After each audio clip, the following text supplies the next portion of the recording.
ನಿನ್ ಗಂಡನ ಜೀವಕ್ಕೆ ಅಪಾಯ ಇದೆ ಅಂತ ಯಾರೋ ಹೇಳಿದ್ರು. ಇಲ್ಲೇ ಹತ್ರದಲ್ಲಿ ಹನುಮಂತನ ದೇವಸ್ಥಾನ ಇದೆ, ಅಲ್ಲಿಗೆ ಹರಕೆ ಕಟ್ಕೋ, ದೇವ್ರು ಎಲ್ಲಾನು ಪರಿಹಾರ ಮಾಡ್ತಾನೆ. ಏನು ಯೋಚನೆ ಮಾಡ್ಬೇಡ.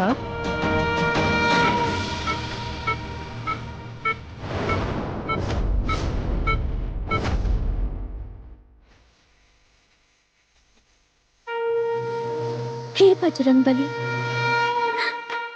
ನೀನಂತೂ ನಿನ್ ಭಕ್ತರನ್ನ ಕಾಪಾಡ್ತೀಯ ಅಲ್ವಾ? ಸೂರಜ್ ಪ್ರಾಣ ಅಪಾಯದಲ್ಲಿದೆ, ಅವನನ್ನು ಕಾಪಾಡ್ಬಿಡು ಪ್ಲೀಸ್ ಪ್ಲೀಸ್. ಮಗು, ನೀನ್ ಯಾರಿಗೋ ಪ್ರಾರ್ಥಿಸ್ತಾ ಇದ್ಯಾ? ಯಾರವ್ರು? ಪುರೋಹಿತ್ರೆ, ಅವ್ರು ನನ್ನ...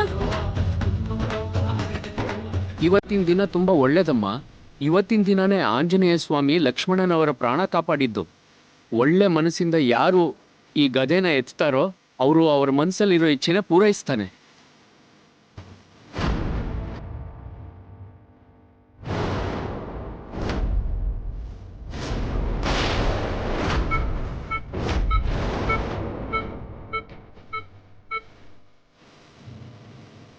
ಸೂರಜ್ ಇವತ್ತು ನನ್ನ ಪ್ರಾಣ ಕಾಪಾಡಿದ್ದಾನೆ. ಅವನ ಪ್ರಾಣ ಕಾಪಾಡೋದಕ್ಕೆ ನಾನು ಏನು ಬೇಕಿದ್ರೂ ಮಾಡ್ತೀನಿ.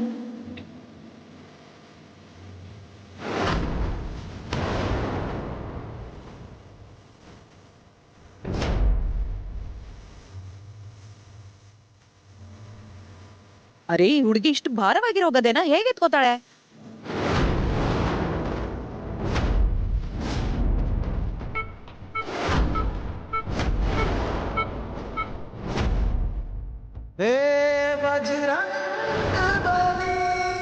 ಜೈ ಬಜರಂಗ್ ಬಲಿ.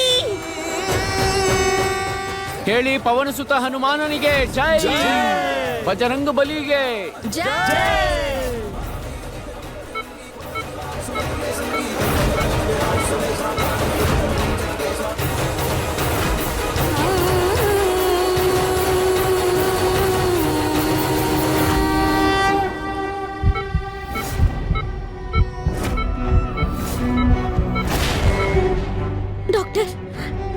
ಡಾಕ್ಟರ್, ಇವಾಗ ಅವ್ರು ಹೇಗಿದ್ದಾರೆ? ಗಾಬರಿ ಆಗಂತದ್ದೇನೂ ಇಲ್ಲ. ಆಪರೇಷನ್ ಸಕ್ಸಸ್ಫುಲ್ ಆಗಿ ಆಯ್ತು. ಇನ್ ಸ್ವಲ್ಪ ಹೊತ್ತಲ್ಲಿ ಅವ್ರಿಗೆ ಪ್ರಜ್ಞೆ ಬರುತ್ತೆ. Thank you so much. Shri Krishna Govinda ಹರೇ.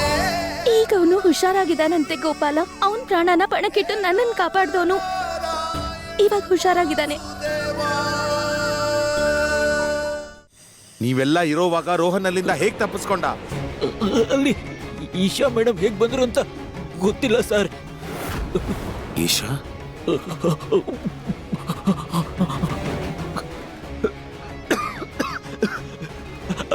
ಆ ಹುಡುಗನ ಕಾಪಾಡಕ್ಕೆ ಮೇಡಮ್ ಅಲ್ಲಿ ಬಂದಿದ್ರು, ಅವರೇ ಬಂದಿದ್ರು. ಹೌದು. ಹಂಗಂದ್ರೆ ಅವರಿಬ್ರು ನಿಮ್ ಕಣ್ಮುಂದೆನೆ ತಪ್ಪಿಸ್ಕೊಂಡು ಓಡೋಗ್ಬಿಟ್ರ? ಇಲ್ಲ, ಆ ಹುಡುಗ ಮೊದ್ಲು ಅಲ್ಲಿಂದ ಓಡೋಗ್ಬಿಟ್ಟ. ಹೆದರ್ಕೊಂಡು ಈಶಾ ಮೇಡಮ್ನ ಅಲ್ಲೇ ಬಿಟ್ಟು ಓಡೋಗ್ಬಿಟ್ಟ.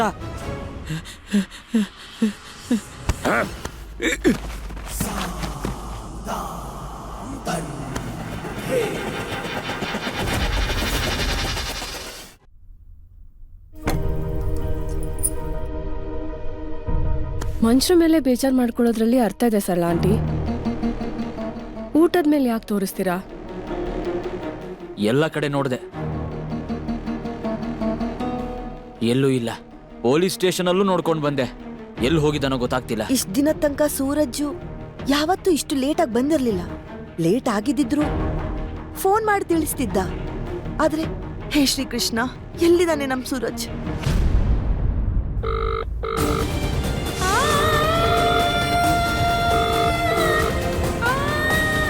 ಸೂರಜ್ ಮನೆಗ್ ಬರೋ ತನಕನೂ ನಾನ್ ಒಂದ್ ಅಗಳು ಅನ್ನನೂ ತಿನ್ನೋದಿಲ್ಲ, ನೀರು ಕುಡಿಯೋದಿಲ್ಲ.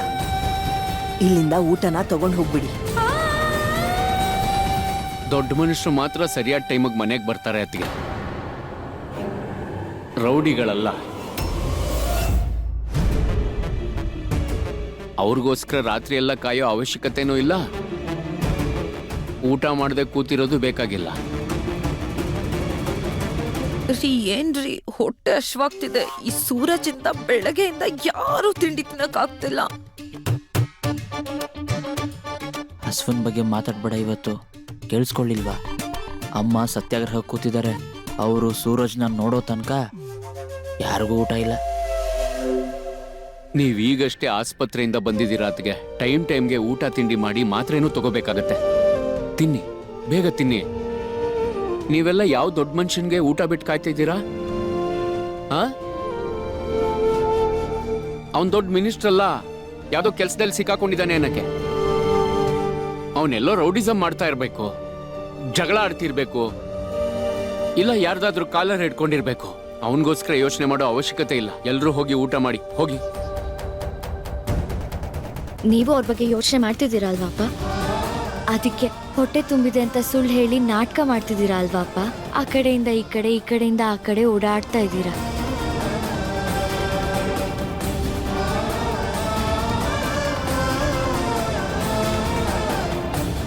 ಈಗ ಕೂತ್ಕೊಂಡೆ ನಾನು, ಸರಿನಾ? ಸಂತೋಷನಾ? ಎಲ್ಲಾ ಕೆಲ್ಸನೂ ಮಾಡಾಗಿದೆ. ಇನ್ಯಾವ ಸಂತೋಷಕ್ಕೋಸ್ಕರ ಕಾಯ್ಲಿ ಅವನ್ಗೆ? ಲಂಗು ಲಗಾಮ್ ಇಲ್ದೇ ಇರೋ ಊರ್ ಸುತ್ತ ಕುದುರೆ ಅವನು.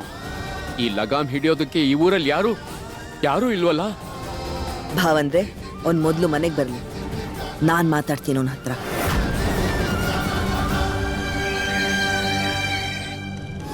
ನೀವು ದುಡ್ಡನ್ನ ಅರೇಂಜ್ ಮಾಡಿ ತುಂಬಾ ದೊಡ್ಡ ಹೆಲ್ಪ್ ಮಾಡಿದ್ರಿ. Thank you. ಅಯ್ಯೋ, ಇದಕ್ಕೆಲ್ಲ ಥ್ಯಾಂಕ್ ಯು ಯಾಕೆಲ್ಲ ಅದಕ್ಕೆ? ಅಂದರೆ ಇಶಾ ಅವರೇ, ಇಶಾತ್ಗೆ ಮೇಡಮ್, ನಿಮ್ಮನ್ನ ಏನು ಕರಿಬೇಕು ಅಂತಲೇ ಗೊತ್ತಾಗ್ತಿಲ್ವಲ್ಲ.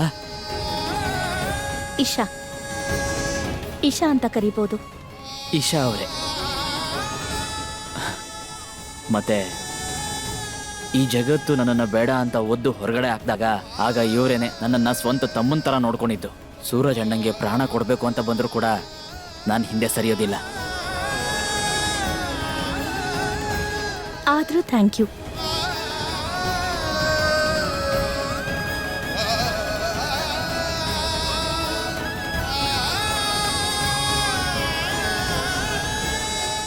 Excuse me doctor.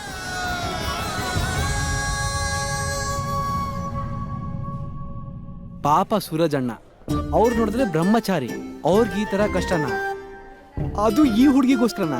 ಅಯ್ಯ ಸುಮ್ನಿರ, ನಾನು ಹೇಳ್ತೀನಿ. ಫಿಲ್ಮಲ್ಲಿ ಹಿಂಗೆ ಕಣ ಆಗದು. ಫಸ್ಟು ಹೀರೋ ಹೀರೋನಿಂದ ದೂರ ಓಡ್ತಾನೆ, ಆಮೇಲೆ ಅವಳಿಗೋಸ್ಕರ ಫೈಟ್ ಮಾಡ್ತಾನೆ, ಗೊತ್ತಾ? ಮತ್ತೆ ಆಮೇಲೇನು ಪಿಕ್ಚರ್ ಶುಭಂ. ನಾನು ಡಾಕ್ಟರ್ ಹತ್ರ ಮಾತಾಡಿದ್ದೀನಿ. ಇವಾಗ ನೀನು ಮನೆಗೆ ಹೋಗ್ಬೋದು. ಮತ್ ನೀನು? ನಾನು ಅಪ್ಪನ ಹತ್ರ ಹೋಗ್ತೀನಿ. ಸರಿ, ಹೋಗಿ. ಅವ್ರು ಹೇಳೋ ಮಾತನ್ನ ಕೇಳಿ. ಮತ್ತೆ ಮುಂದಿನ ಸಲ ನಿಮ್ಮ ನೋಡ್ಕೊಳ್ಳೋಂಥ ಜವಾಬ್ದಾರಿನ ನನಗೆ ಯಜಮಾನ್ ವಹಿಸಲ್ಲ ಅಂತ ಅನ್ಕೋತೀನಿ.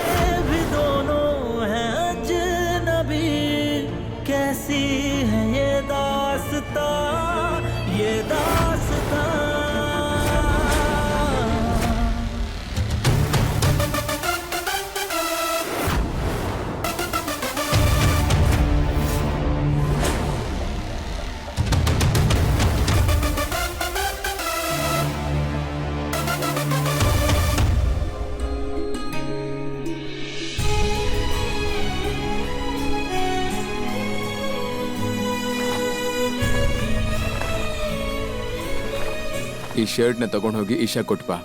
ಸರಿ. ಇಶಾ ಅವರೇ,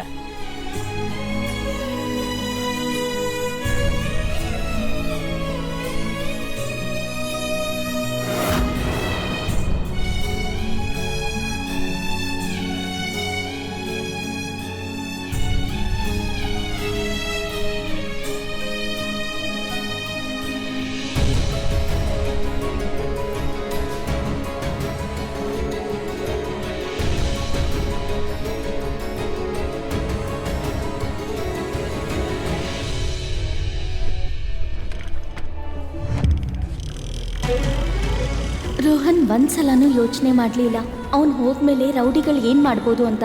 ಆದ್ರೆ ಇವನೇ ರೌಡಿ ಆಗಿದ್ದು ನನ್ನ ಬಗ್ಗೆ ಎಷ್ಟು ಕಾಳಜಿ.